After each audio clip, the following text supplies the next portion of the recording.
একটি গরিব ঘরে এক মা প্রতি রাতে আল্লাহর কাছে চোখের পানি ফেলে দোয়া করত। হে আল্লাহ, তুমি আমাদের সাহায্য করো।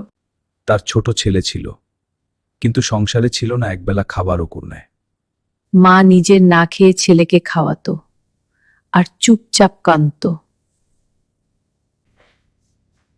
মা, তুমি কাঁদো কেন?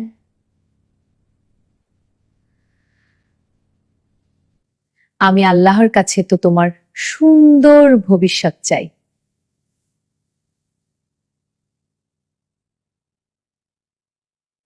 প্রতিটি সেজদায় সে শুধু একটাই দোয়া করত, হে আল্লাহ, আমার ছেলেকে ভালো মানুষ বানাও।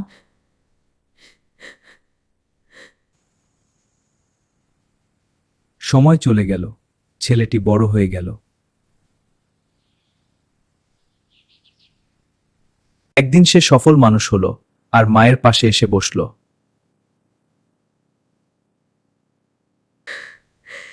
মা, আজ আমি যা হয়েছি সব তোমার দোয়ার জন্য।